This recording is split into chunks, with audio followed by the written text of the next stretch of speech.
Bonjour François, Bonjour Ayoub. bienvenue pour cet épisode de Masters of Thunders. Merci d'avoir accepté l'invitation. Et je pense qu'aujourd'hui, après une petite discussion qu'on a eue ensemble, tu as pas mal de choses à partager avec les auditeurs qui peuvent être vraiment intéressants. Je te laisse t'introduire et expliquer qui t'es. Bonjour à tous, moi je m'appelle François Forest, je suis fondateur et directeur général de Figure. On est une startup basée à Lille, créée en 2020 et globalement on aide les entreprises à mieux connaître leurs clients et à s'améliorer plus rapidement et on répond à beaucoup d'appels d'offres. Du coup je pense que c'est pour ça que je suis exactement. Et ça sera avec plaisir de partager toutes les défaites et les succès qu'on a eus sur ce sujet. Et donc c'est un plaisir d'être là et merci pour l'invite. Merci. En fait, ce qui m'a vraiment interpellé, c'est que appel d'offres et startup, pour moi, c'était incompatible ou pas très compatible. Il fallait que la startup soit déjà très avancée, enfin 5 ans, je dirais. Et donc, j'avais des doutes sur ce sujet-là, mais après une discussion avec toi, je pense que c'est quelque chose qui est faisable et ça peut être compatible. Donc, tu vas nous en dire un peu plus après. Déjà, est-ce que tu peux nous parler un peu de ton parcours professionnel? Qu'est-ce qui t'a amené à Figure? Ouais, carrément. Alors moi j'ai un double diplôme, enfin j'ai pas un double diplôme, mais j'ai fait un double diplôme euh, entrepreneur sur l'entrepreneuriat et c'était globalement un mix entre ingénieur et commerce. Ça s'appelle l'ITEM, c'est basé à Lille globalement. J'ai ensuite, je suis plutôt parti sur la voie du développement web. J'ai travaillé au Canada pour une startup qui était dans l'expérience client. Ok. En 2018. Et ensuite, j'ai créé mon entreprise pendant que j'étais dans mes études. On faisait de la conception et de la vente de thèmes en presse. Donc globalement, on aidait les entreprises à créer leur site internet plus rapidement. Euh, et ça a super bien marché. Genre, on en a vendu un peu moins de 15 000. Et c'est un business que j'ai revendu en 2020 pour me mettre à 100% sur Fiverr, qui est un projet qui est beaucoup plus ambitieux, beaucoup plus gros, beaucoup plus d'impact et qui me plaît beaucoup plus. Euh, et donc voilà, ça c'est un peu mon parcours en gros professionnel. Et juste pour, je pense qu'il peut être intéressant aussi par rapport à la notion d'appel d'offres. Pourquoi est-ce qu'on a commencé dès le début à faire des appels d'offres? C'est qu'en fait quand on fait du B2B et qu'on a 25 ans, en tout cas j'en ai 28, mais quand on commence, en fait c'est très dur, on n'a pas de réseau. Et en fait ce qui est pas mal avec les appels d'offres, c'est que c'est très terre à terre. C'est en fait, est-ce qu'on a un bon retour sur investissement? Est-ce qu'on est meilleur? Et en fait, il n'y a pas de notion il y a pas de notion de, je connais quelqu'un depuis 15 ans, il n'y a pas de notion de, et du coup, c'est pour ça que pour nous, ça a vraiment été un tremplin parce que ça nous a permis de gagner des beaux contrats, alors que j'avais à l'époque juste 25 ans. Oui, j'avoue que c'est impressionnant. Surtout quand on voit la liste des clients que vous avez aujourd'hui, c'est quand même des beaux succès. Mais enfin là, tu as fait une introduction de Figure rapidement, mais est-ce que tu peux nous en dire un peu plus? Qu'est-ce que c'est? Qu'est-ce que ça fait concrètement? Et où est-ce que ça en est en termes de développement? Carrément. Alors, du coup, Feeder, nous, on est convaincus chez Feeder que les business, c'est la meilleure plateforme pour le changement. Et que si on veut changer notre société, ceux qui vont nous permettre de faire ça le plus rapidement possible, c'est les entreprises. Et que dans ces entreprises, celles qui ont aussi un impact qui est très important, c'est les organismes publics. Ouais. Globalement, c'est les filiales de grands groupes et c'est les ETI, les entreprises d'État intermédiaires. Donc, nous, notre mission chez Feeder, c'est d'aider nos clients à mieux comprendre leurs clients et à se transformer plus rapidement. Donc globalement, on va s'adresser à l'expérience client, donc à la direction de l'expérience client, à la direction de la qualité, et on va aider ces équipes à être beaucoup plus productives, parce que c'est eux qui permettent aux entreprises de s'améliorer plus rapidement, globalement. Et du coup, on est éditeur de logiciels, et ce que notre plateforme va faire, c'est détecter automatiquement les irritants clients, faciliter l'analyse. Comment détecter les irritants? Alors, Je te coupe. concrètement, t'inquiète pas, pas de souci. Concrètement, on va aller écouter tout ce qui va être réclamation, avis en ligne, enquête, baromètre, toutes ces choses-là. En fait, c'est des données qu'on va centraliser, qui automatiquement, grâce à l'intelligence artificielle, on va venir détecter des irritants 24 heures sur 24. Ah oui, donc en fait, avant nous, c'est globalement un humain qui va le faire de manière très chronophage, tu vois, qui va prendre, qui va télécharger des gros Excel, qui va regarder les sujets qui retombent les plus souvent. Là, les commentaires. Exactement. Et nous, du coup, ce qu'on va venir faire, c'est faire ça à grande échelle. Donc, par exemple, on va le faire avec le groupe La Poste, on va le faire avec du Mondial Relais, et on va le faire avec des entreprises qui, globalement, ont besoin de se transformer et ont aussi un impact sur la société qui est important. Et une fois qu'on a détecté ces irritants, on vient automatiser les plans d'action et ensuite la présentation. Donc, en fait, c'est aussi une tâche fastidieuse de dire, OK, j'ai un irritant, j'ai bon plan d'action, maintenant, comment est-ce que je le présente, comment est-ce que je vais convaincre les personnes qui sont en charge du produit, du service client, etc. Et nous, on vient automatiser tout ce processus pour faire en sorte que les équipes expérience client, qui sont en général des petites équipes, on va parler en général de 2 à 5 personnes maximum dans les entreprises, on arrive à les rendre beaucoup, beaucoup plus productives. Donc, c'est-à-dire que vous allez détecter un irritant, vous allez le mettre en évidence, et votre travail s'arrête là, une fois que... Non, on vient bien créer le plan d'action. C'est-à-dire qu'on va venir trouver des recommandations. Donc, on utilise de l'IA générative pour ça. Ok. Et ensuite, ce qu'on vient faire, c'est faciliter la présentation. Donc, en fait, pour faire de l'aide à la décision, tu dois détecter ce qui fonctionne pas. Tu dois réussir à trouver des solutions. Donc, c'est là où tu as la fameuse phase de plan d'action. Et ensuite, tu dois être en mesure de convaincre la personne qui va prendre la décision, parce que c'est pas forcément toi directement. Et du coup, ça, en général, c'est du PowerPoint, qui est là encore très chronophage, qui met du temps à faire et qui est répété, en fait, toutes les semaines, tous les mois. Et nous, on vient vraiment automatiser ce processus. Et idéalement, quand ils travaillent avec Feature, ils sont 10 fois plus productifs sur l'ensemble de ce processus-là. Et du coup, ils vont pouvoir s'améliorer beaucoup plus rapidement. Ok. Donc, ça suit une logique de performance continue. Ouais, c'est ça. Et en fait, nous, on est très fan d'itération continue. Donc, globalement, hier, sur le choix d'entreprise, il faut y aller étape par étape. Et c'est pour ça qu'on parle à la fois aux filiales de grands groupes. Et donc, c'est là où tu as une notion d'appel d'offres qui est privée. Et à la fois aux organismes publics. Parce qu'en fait, les organismes publics, ce qui est incroyable, c'est l'impact que ça a sur nos vies. En fait, moi, je peux parler de l'URSSAF, tu peux parler alors, c'est Pôle emploi, c'est France Travail, mais même les transports, enfin. En fait, c'est partout. Et ce qui est intéressant, c'est qu'il y a énormément de points d'amélioration, c'est le point qu'on puisse dire. Et du coup, c'est pour ça que nous, on adore répondre à des appels d'offres, parce qu'en fait, on pense vraiment qu'on peut apporter beaucoup de valeur. Et c'est aussi une méthode commerciale qui est assez différente de ce qu'on a l'habitude de faire. C'est des prospects qui vont venir nous chercher. Là, on va en reparler. Il y a plusieurs avantages, désavantages à répondre à des appels d'offres. Mais globalement, ce qui est intéressant, c'est on peut rentrer à des endroits où on peut pas rentrer. Par exemple, on va travailler avec NP, donc c'est les stations de ski des Pyrénées, par exemple.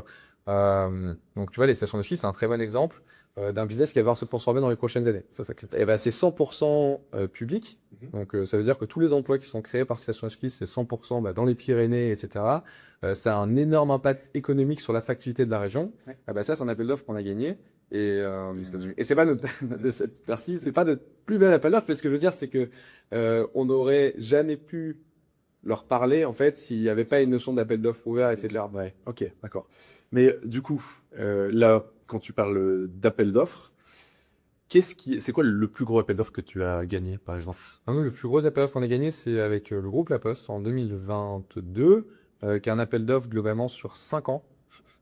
C'était sur 3 ans et c'est renouvelable. Et en fait, c'est ça qui est hyper intéressant, c'est que du coup, ça comptait donc là, maintenant, on a levé un peu d'argent, on avait 3,5 millions d'euros en fin d'année dernière. Mais avant, on était 100% bootstrap, donc ça veut dire on se finançait avec nos capitaux propres. Et en fait, ce que ça va apporter ce genre d'appel d'offres, c'est de la visibilité sur cette trésorerie. Ouais. Et pour une startup, c'est essentiel. Et c'est pour ça que je fais des appels d'offres aussi, parce qu'en fait, quand tu gagnes un appel d'offres, tu gagnes pas pour 1 an en général. C'est plutôt sur des projets de 3 ans. En plus, c'est renouvelable. Et du coup, c'est quand même pour la stabilité d'une startup, c'est quand même vachement intéressant parce que ça permet d'avoir de la visibilité sur son cash flow.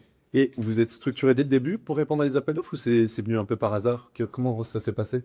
Non, et on est d'ailleurs toujours pas trop, donc c'est pour ça que ça fait. C'est aussi pour ça que je crois beaucoup dans ce que tu fais, Yves. Parce qu'en fait, répondre à un appel d'offres, ça prend énormément de temps. Faut comprendre vraiment le cycle de vente de A à Z. Et c'est pour ça que je pense, pour une startup. Donc, nous, aujourd'hui, on a un peu moins de 30. Mais au début, quand on a notre premier appel d'offres, on devait être 5 quand on a gagné. Et du coup, c'est vraiment le travail je pense, du fondateur, en tout cas du directeur général, la personne qui s'occupe vraiment de la partie du cycle de vente, parce qu'il faut vraiment avoir beaucoup, beaucoup de connaissances sur l'entreprise, sur la sécurité, sur les process. Il faut connaître l'entreprise de A à Z ou avoir des grosses équipes. Et quand on est une startup, en fait, c'est quand même plus simple de faire en tant que fondateur. Mais disons que toi, tu es une startup et tu es en face d'une autre entreprise qui est un peu plus mature, qui est là depuis des années et qui a plus de références. Qu'est-ce qui fait qu'ils ont pu te choisir toi plutôt que eux, alors que en termes de référence, forcément, vu qu'ils sont là depuis longtemps. Ouais, alors ça, c'est toujours un peu pareil avec les appels d'offres, c'est que tu sais jamais trop en fait tu t'embarques parce qu'en fait, t'as pas de. Bon, on va reparler sur le process, comment concrètement on fait. En fait, t'as une notion de dire. Tu sais pas trop dans quoi tu t'embarques. Parce qu'en fait, ce que tu as dans un site commercial sans appel d'offres, c'est que tu as la capacité de découvrir ton prospect. Oui. Chose que tu n'as pas dans un appel d'offres. En fait, la seule découverte que tu as, c'est le cahier des charges qu'ils vont te fournir. Et du coup, même si tu as un temps pour répondre aux questions, c'est très dur. Enfin, tu peux pas avoir plus de billes que les autres. Et c'est fait d'une manière où tu peux pas avoir un avantage par rapport aux autres en théorie. Et c'est le bien. C'est bien. Là encore, ça évite la corruption, c'est quand même pas mal. Donc ça se défend, mais ça rend la démarche commerciale plus compliquée. Euh, Parce qu'en fait, parfois, on connaît pas vraiment le pain, enfin l'irritant qu'ils vont chercher à Et résoudre. personne à qui parler. Ouais, c'est ça, le papier, quoi. Tu t'arrêtes à la direction des achats. Donc, en fait, c'est quand même. On a déjà connu plus humain, mais là encore, ça a le mérite comment dire, d'être égalitaire. C'est quand même une bonne chose. Et du coup, nous, la façon dont on a fait, enfin, un peu notre stratégie pour répondre aux appels d'offres quand on avait peu de clients, euh, c'est on est allé vraiment dans la personnalisation. Ok. Donc globalement, je pense qu'on fait 10 fois plus d'efforts que les autres pour répondre à un appel d'offres. Ok. Et donc ça nous permet aussi de se détacher. Donc ça veut dire que quand il y a 20 dossiers qui vont être envoyés, en fait, s'il y en a un qui est beaucoup plus travaillé que les autres, forcément, tu vas ressortir naturellement. Et en fait, ça, c'est pas quelque chose qui s'invente. Faut y passer du temps. Et alors, il y a des choses qui pourront être automatisées, mais globalement, il faut quand même passer du temps. Deuxièmement, on a aussi fait un produit qui est très différenciant, en tout cas sur les appels d'offres sur lesquels on va se concentrer. Donc, par exemple, nous, pour aider, par exemple, des collectivités à s'améliorer plus rapidement, globalement, on vient se battre, entre guillemets, contre plutôt des entreprises de conseil, globalement. Ok. Qui vont dire, bon, on va te donner une vision un peu en noir et blanc une fois par an de ce que pensent tes usagers. Ok. Et nous, notre proposition de valeur, ça va être de dire, en fait, on va vous faire ça en temps réel. Et en fait, exactement, avec le chef, vous allez avoir en temps réel. Et en plus de ça, au lieu d'avoir un plan d'action avec un rapport, avec la satisfaction de pourquoi votre réseau de transport il est bon ou pas bon une fois par an ou une fois par trimestre, on va le faire toutes les semaines et on va vous automatiser tout le processus. Et du coup, on est quand même suffisamment différenciant pour être retenu en tout cas et aller à l'étape d'après. Ok. Et l'étape d'après, c'est là où tu as la chance de pouvoir te défendre comparé aux autres. Oui, c'est ça. Tous les appels d'offres qu'on a gagnés, à chaque fois, tu as une notion de soutenance. Ouais. Et du coup, ce qui est intéressant, c'est que c'est là où ça permet vraiment de connaître la personne qui est en face. Enfin, quand je dis la personne qui est en face, c'est les personnes qui ont besoin. Alors, justement, pas l'acheteur. Enfin, il y a l'acheteur, mais surtout le métier. Ok. Donc, nous, par exemple, une direction qualité, une personne qui est en charge de l'expérience client, etc. Il va être là. Ils vont être là, en fait. Et ça, du coup, c'est hyper intéressant parce que ça permet vraiment aussi un peu de refaire cette phase de discovery, tu vois, de reposer des questions et de bien comprendre le besoin et vraiment d'insister sur les points différenciants, sachant qu'en général, dans les appels d'offres, on vient très souvent remplacer de l'existant. Oui, ça veut dire qu'ils font déjà quelque chose. Et donc, c'est là où c'est aussi challengeant, c'est qu'en fait, il faut réussir à dire, en fait, on fait pas 2 fois mieux, on fait 10 fois mieux. Oui. Et du coup, Avec la reprise potentielle de ce qui se faisait avant et que Ouais. Et du coup, tu vois concrètement, comment est-ce qu'on fait 10 fois mieux? Bah, du coup, tu dois faire 10 fois mieux dans ta réponse, tu dois faire 10 fois mieux dans ta proposition de valeur, et tu dois faire 10 fois mieux dans ton retour sur investissement. Ok, d'accord. Donc vous allez jusque là. Ouais, bah, bien sûr, sinon tu peux pas y aller. Enfin, en tout cas, c'est très dur pour eux de faire le changement, surtout en plus, tu Vers une vois, startup. aux États-Unis, Ouais, ouais. t'es en France, donc tu dois vraiment aller. Mais en ça, c'est plutôt bien parce que c'est aussi comme ça que tu leur permets d'aller beaucoup plus vite, d'aller beaucoup plus. Innover aussi, parce qu'ils innovent à travers fort. Ouais, carrément. Et ça, et là encore, honnêtement, on a encore beaucoup à apprendre. Enfin, on est 30, enfin, un peu plus t'es malin quand on sera 3000, pour encore un peu de chemin. Je te prends. Mais ce que je veux dire par là, c'est que c'est quand même un sujet qui est hyper important parce que ça te donne vraiment, même au niveau des leads, tu vois, pour ton entreprise, là, ça te donne quand même une source continue de prospects qui est, je pense, pas négligeable. Et je vais revenir sur la partie personnalisation de l'appel d'offres. Ouais. Donc là, disant que quel conseil donnerais-tu, par exemple, à une startup ou une entreprise qui aimerait participer à des appels d'offres et j'ose pas faire le pas pour cette partie personnalisation de l'appel d'offres, sortir du lot, au moins arriver à la soutenance. Parce que c'est le plus compliqué, c'est d'arriver à la soutenance. Une fois qu'on arrive à la soutenance, on peut dire qu'on a un peu nos chances. Ouais. Et au début, malheureusement, beaucoup d'entreprises se font jeter directement dès le début, malgré le fait que potentiellement elles ont quelque chose à donner. Alors, il y a plusieurs choses. Le premier, c'est vraiment au niveau du mémoire technique. Donc, toujours une notion de mémoire technique dans un appel d'offres. Nous, on a abandonné. Le premier auquel on a répondu, on a fait un doc. C'est pas un mémoire technique pour les personnes qui ont jamais fait ça. Du coup, quand on répond à un appel d'offres, on a à la fois un cahier des charges et auquel on va devoir répondre avec un mémoire. Donc, ça peut paraître un peu scolaire, mais le but, c'est vraiment de convaincre la personne, enfin en tout cas l'acheteur et les personnes qui sont à l'origine du projet, que l'entreprise qui candidate a les compétences techniques, a les compétences, a des références, globalement est capable de faire ce qui est proposé, ce qui est demandé dans le cahier des charges. Donc en fait, on va enlever toute notion de prix, on va pas regarder ça coûte combien? On va regarder est-ce qu'ils sont capables de le faire et est-ce qu'ils ont bien compris nos enjeux. Ok. Et donc globalement, par exemple, pour nous, chez Fidier, nos mémoires techniques, on va au début parler de notre mission.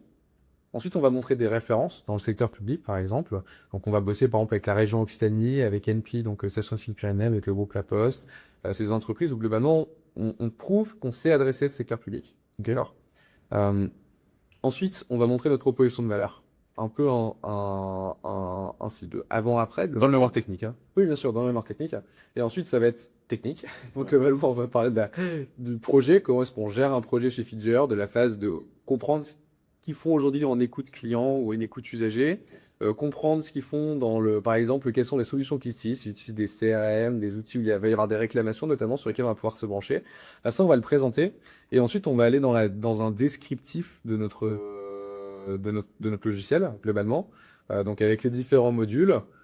Et on va personnaliser ça dans le contexte de notre client. En tout cas, de l'entreprise qu'on va adresser ou de l'organisme qu'on va adresser.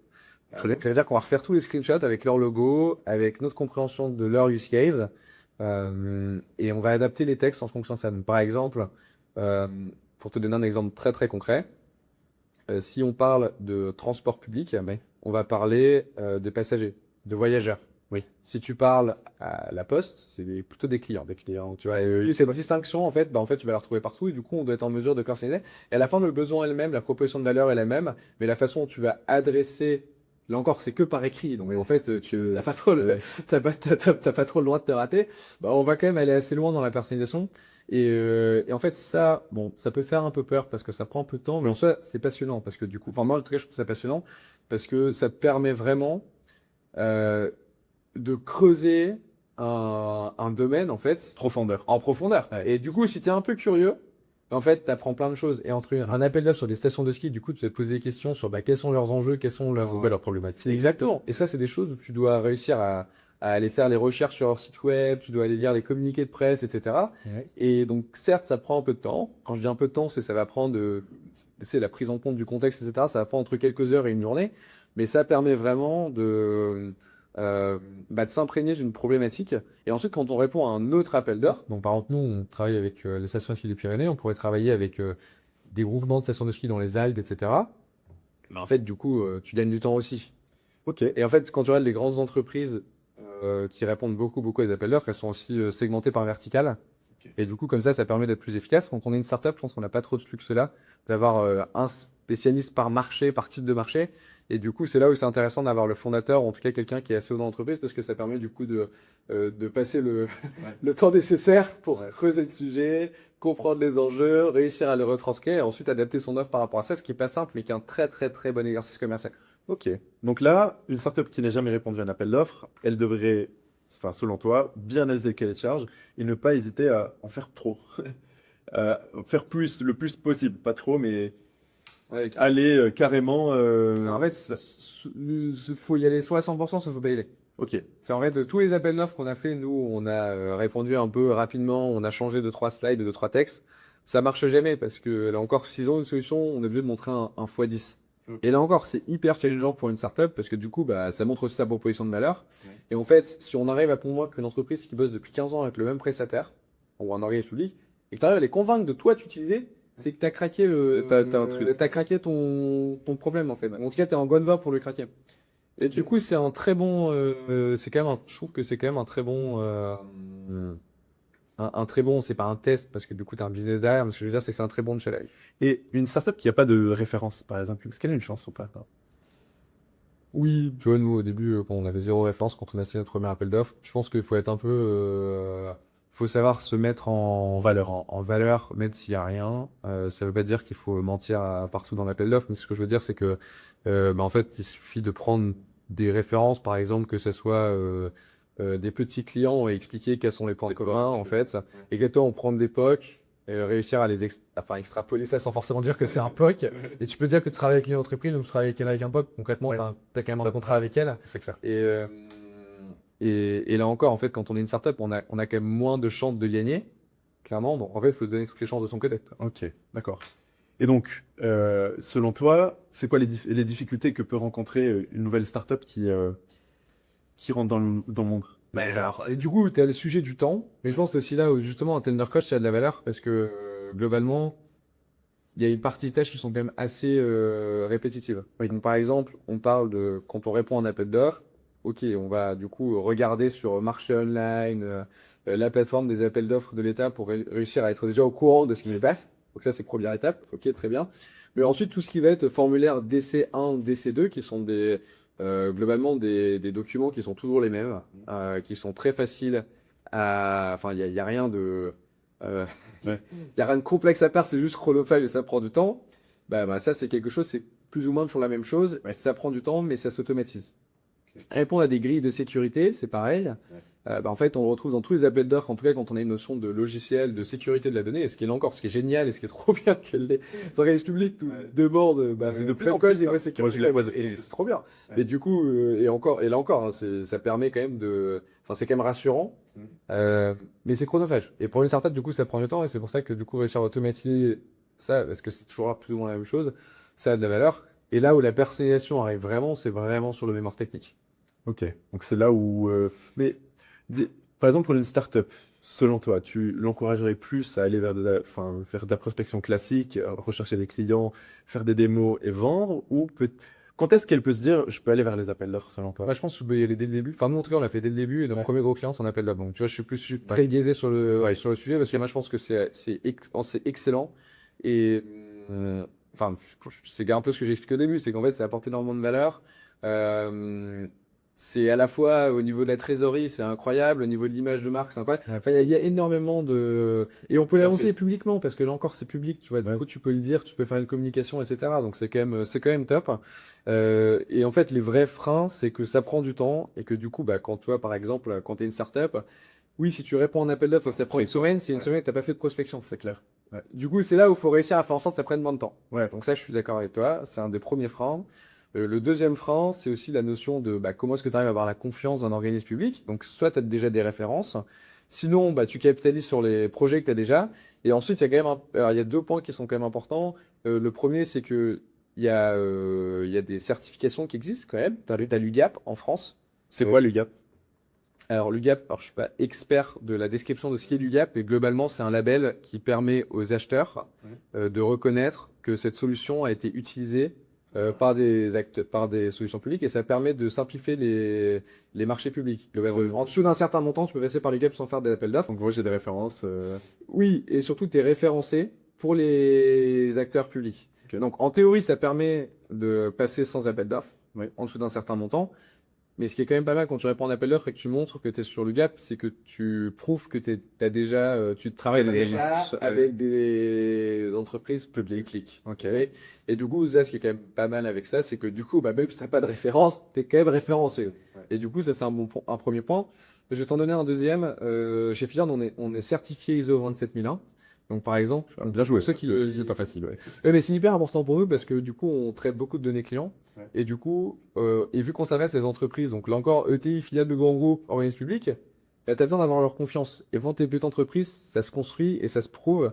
Et du coup, pour ceux qui savent pas ce que c'est l'ISO 27001, c'est une norme ISO, globalement, sur la sécurité de l'information. Et c'est dédié pour les logiciels. Enfin, bref, et donc, nous, on est une plateforme SaaS.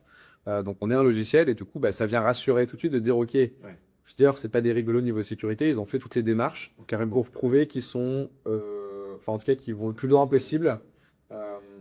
Et donc ça aide aussi pour construire de la confiance. Quand est-ce que vous avez pris la décision de faire une ISO 27001? Parce que c'est coûteux, ça prend du temps.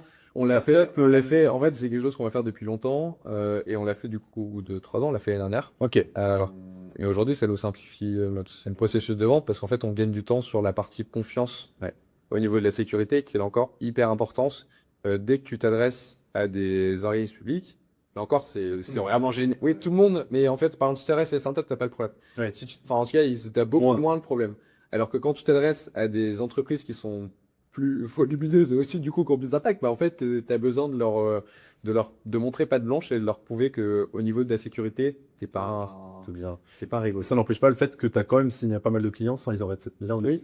Oui, mais parce que du coup, ça prenait plus de temps et du coup, on faisait les grilles de sécurité. Vraiment, on disait pas juste oui ou non, on venait détailler de manière très précise ce que vous avez. Par contre, maintenant, la certification, ça permet d'aller beaucoup plus vite en tout cas, dans cette phase de gagner la confiance de ton prospect.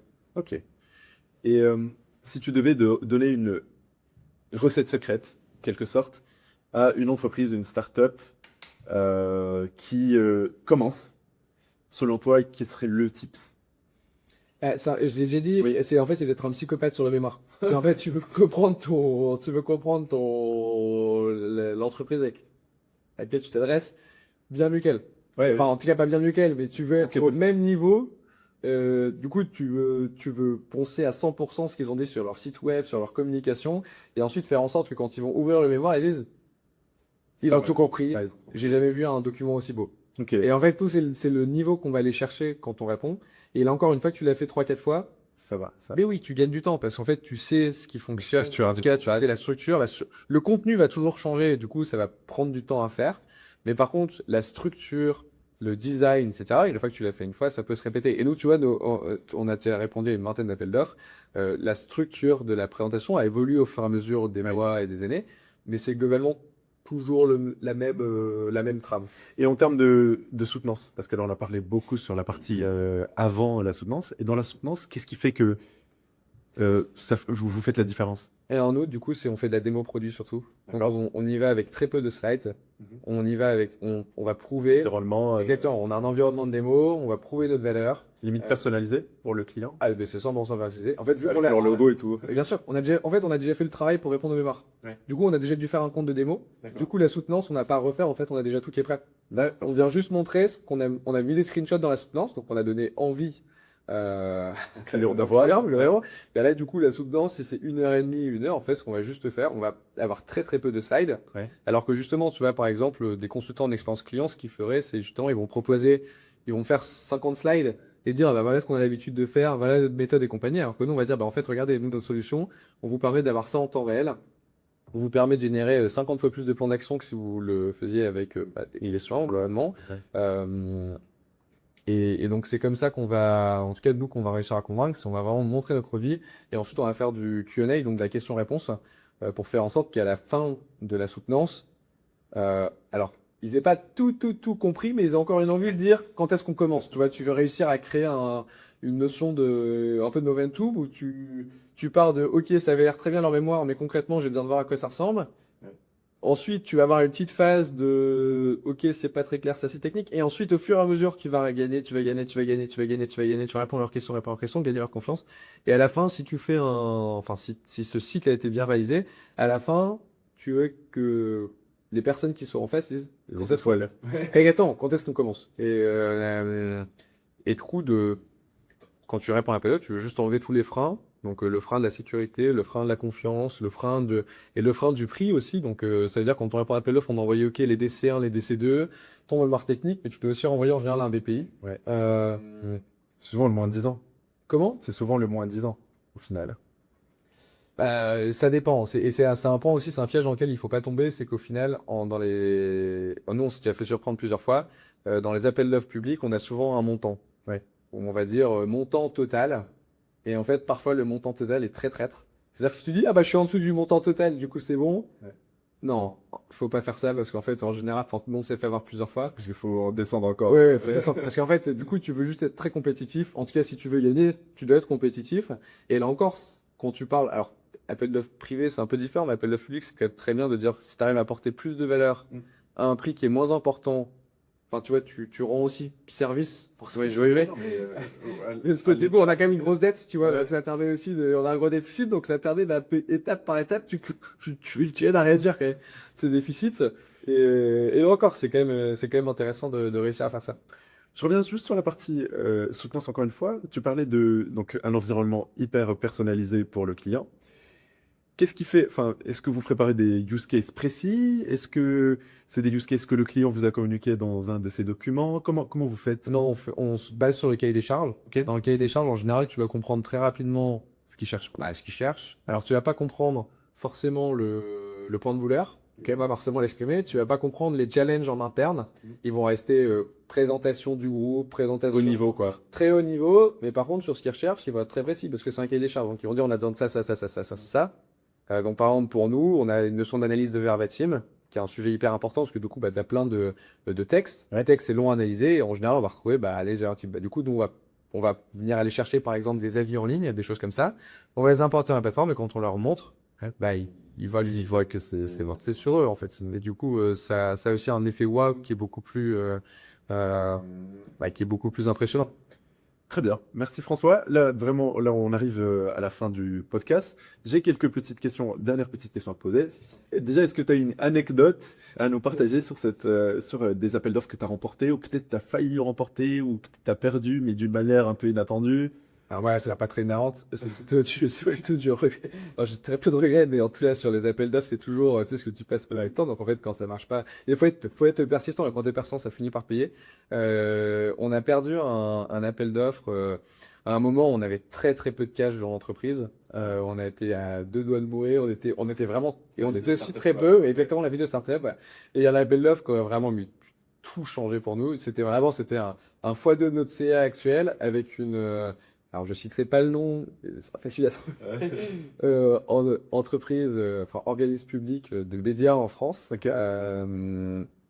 Et globalement, donc on est allé à 100% process, on a fait une soutenance, on est vraiment allé jusqu'au bout. Ouais. Alors, tout s'est bien passé, mais du coup, ils utilisaient déjà une solution. Et ils ont renouvelé avec cette solution, sachant que dans la décision, ils te donnent la grille de critères. Et ils te donnent globalement le fait que côté produit, on était meilleur. Parce que du coup, tu as vraiment une pondération. Ouais, le BV. Ok. Et en fait, on était un petit peu plus cher, à hauteur de 5% globalement. Et du coup, c'est pour ça qu'ils ont choisi. Mais par contre, le plus rageant dans cette histoire, c'est que l'entreprise c'est une grosse boîte américaine qui est basée en Irlande. Ouais. Mais entre 5% entreprise, et là, tu te dis, sachant que pour toi, ça devrait tout changer, tu vois, tu pars un peu avec tu me dis, et je leur ai fait un gros message derrière en mode, nos impôts, ils partent j'ai pas eu de retour, mais ce que je veux dire, c'est que ça met un peu et ça donne du coup envie, tu vois, de continuer. Mais tu vois, et ça, ce qui est admirable aussi, en tout cas, ce qui est en train de se passer, c'est pour ça que je pense que pour les startups, c'est aussi le bon moment pour se lancer dans des appels d'offres, parce qu'il y a un label de la French Tech qui est chouette, qui est sorti je crois que c'est cette année ou fin d'année dernière, Ouais. sur Je choisis la French Tech, donc ça vient de l'État, hein, globalement, et le but, c'est de permettre aux collectivités et grandes entreprises françaises d'avoir un avantage à choisir français. Ouais. Et tu vois, bon, nous, il y a eu 2-3 ans. Ça semble logique, mais au final. Parce que les Américains font ça très très bien, par exemple. Et tu vois, il y a eu 2-3 ans de différence entre le moment où nous, on a perdu cet appel d'offres et où un label comme ça aurait clairement pu aider. Parce qu'en fait, tu vois, tu permets à une entreprise tech qui est dans l'IA, qui veut innover, etc., qui veut aider enfin, tu vois, qui veut aider l'État à aller mieux. Enfin, c'est du gagnant-gagnant, quoi. Ouais, et au final, bon, ils choisissent, là encore, après, ils choisissent pour le prix. Tu peux dire, ça se défend aussi parce qu'en fait, ils ont des budgets à tenir. Donc, ça s'entend. Mais ils auraient plus au moins de dire si vous mettez 10% moins cher, on vous choisit, tu vois. Et ça, très fait. t'as envie d'avoir un petit avantage compétitif par rapport à des grosses boîtes américaines. Et j'espère que ça arrivera dans les prochaines années, mais je pense qu'on part quand même. Oui, d'accord. Je pense que t'as vraiment un changement de direction. Je sais pas. La mentalité dans le monde entier, j'ai l'impression les Américains maintenant choisissent Américains, les Français de plus en plus, les Allemands ils choisissent Allemands. C'est ça. Et en fait, ce qui serait bien, mais je pense que c'est déjà ce qui est en cours. J'avoue que je suis pas non plus des textes de loi sur le sujet tous les jours. Mais ce qui serait bien, c'est qu'à un moment, ils changent leur grille. En tout cas, quand on parle de solutions à caractère vraiment logiciel, pour dire si c'est une entreprise qui est française, t'as 10 points de plus. En fait, parce que là encore, à la fin, tu payes. Enfin, tu vois, quand eux, ils choisissent l'Irlande, globalement, t'as pas d'URSSAF, t'as pas de. Enfin, tu vois, tes salaires qui sortent, t'as pas de. Ta tech, elle est américaine. Et du coup, ça, c'est un peu dommage. Mais je suis plutôt optimiste sur le sujet. Ok. Bon, du coup, pour clôturer le podcast, enfin cet épisode, j'ai des petites questions à te poser. Du coup, est-ce que tu peux nous partager une citation, par exemple, avec les auditeurs, que tu aimes bien et que tu aimerais partager? Alors, j'ai plein de citations. Tu préfères une entrepreneur ou plutôt commerciate? Allez, les deux. Mais je peux commencer par la commerciale que j'aime bien. C'est un bouquin. Alors, je me rappelle plus du nom du bouquin, mais la citation m'a toujours marqué. Ça s'appelle SW Cube N. SW. Alors, c'est un peu bizarre comme citation, je vais vous expliquer. Some will, some won't, so what, next. Donc, en gros, ça veut dire que, en fait, des appels, et tu vois, tu peux faire le pareil avec les appels d'offres, mais tu peux faire le pareil en commerce en général. C'est-à-dire, en fait, il y en a qui vont te dire oui, il y en a qui vont pas te dire oui, c'est pas grave, il y en a plein d'autres. passe au prochain autre chose. Et en fait, ça, c'est une bonne, je pense que commercialement, et surtout quand on répond à des appels d'offres, là encore, c'est pas grave d'en perdre 2 si t'en gagnes 1. Ouais. C'est pas grave d'en perdre 4 si t'en gagnes. Enfin, je veux dire, Oui, oui. tant que t'en gagnes, et parfois ça peut prendre un peu de temps, bah c'est pas grave, parce qu'en fait, ça va finir par payer. Et alors, faut avoir la conviction que ça va finir par payer, que c'est important pour ton entreprise. Sinon, ça marche pas. Ce que je veux dire, c'est que une fois que t'as cette conviction-là, bah c'est pas grave de perdre. Ok. Entre guillemets, t'as appris, t'as amélioré tes press, t'as amélioré ton process. La prochaine fois, tu seras Et meilleur. en fait, la prochaine fois, tu seras meilleur. Et à un moment, ça finit par gagner. Et en fait, même quand ça gagne, bah, tu finiras toujours par. Il y en aura d'autres que tu vas perdre dans tous les cas et c'est pas grave, faut juste avancer. Et ensuite, côté entrepreneur, je crois que c'est vraiment le fait qu'il dit ça, c'est quand la marée baisse, qu'on voit qui nage plus nu. Alors, c'est pas ça en anglais. Mais ce que je veux dire, c'est tu vois qui a un maillot de bain et qui n'a pas de maillot de bain. Et je pense que quand on est dans une startup, ce qui est intéressant, c'est de se faire un maillot de bain. Tu sais, c'est créer ton maillot de bain. Qu'on veut faire en sorte que quand la marée n'est plus là, mais en fait, t'es en maillot de bain. Ça, c'est pas mal. Et ce que ça veut dire derrière, enfin, en tout cas, il y a plein d'interprétations de ces stations, mais ce que ça veut dire, c'est qu'en fait, c'est important de signer des deals quand tu es une startup, juste de fonctionner à la levée de fonds, Ouais. maîtriser ses coûts, maîtriser ses unités économiques, faire en sorte d'avoir une trésorerie qui est solide. Et ça, c'est un peu sa tech aussi, tu vois, quand tu construis ta tech, de faire en sorte d'investir dedans et de pas vendre un PowerPoint avant. En fait, ça s'appelle nager tout nu. Et donc ça, je trouve ça assez inspirant. Très bien. Ben, merci beaucoup. Est-ce que si tu devais récapituler un peu les points selon toi à retenir de ce podcast rapidement, ça serait quoi? Qu'il faut y aller. Que c'est le bon moment pour y aller, pour se lancer dans les appels d'offres. Que ça prend un peu de temps, mais que le temps est très très bien valorisé parce que du coup, ça permet de creuser un sujet qui est hyper passionnant et Il va t'aider dans tous les cas. Exactement. Et du coup, ça permet aussi de changer un peu de sa routine parce que du coup, tu vas vraiment creuser le domaine de l'organisme au sein d'un organisme public. Que c'est faisable et que c'est possible de gagner. Donc nous, chez Feeder, on l'a fait des appels d'offres et aujourd'hui, tu vois, 40% de notre CA, je pense, ça vient d'appels d'offres publics. Voilà. Donc ça, c'est un beau point. Donc, et sinon, on l'a fait quand on était 5, c'est que c'est globalement, c'est que c'est possible. Et il y a de gros avantages côté business, encore que ce soit sur l'image de marque, la communication, sur les contrats et la taille des contrats, mais aussi l'engagement des contrats. Et ensuite que la crédibilité, ça se construit. Tu vois. Là, ok, on peut avoir des références, on peut aussi le faire autrement. Le gap, c'est une très bonne façon de le faire. Et bon courage. Sinon, c'est quoi? D'accord, ça prend du temps, mais le jeu, C'est pas facile. Le jeu en vaut la chandelle. Et du coup, comment les auditeurs pourraient te contacter? Où est-ce qu'ils peuvent te contacter? Super simple. Donc, Feeder, F-E-E-D-I-B-R. Si vous tapez Feeder sur Google, vous allez tomber sur le site web. Et ensuite, sur LinkedIn, François Forest. Je suis pas la personne qui bosse tous les matins, mais je suis accessible via LinkedIn très facilement. Très bien. Merci beaucoup, François. Merci à toi, Ayoub. C'était super cool et on se dit à la prochaine. À la prochaine. Au revoir.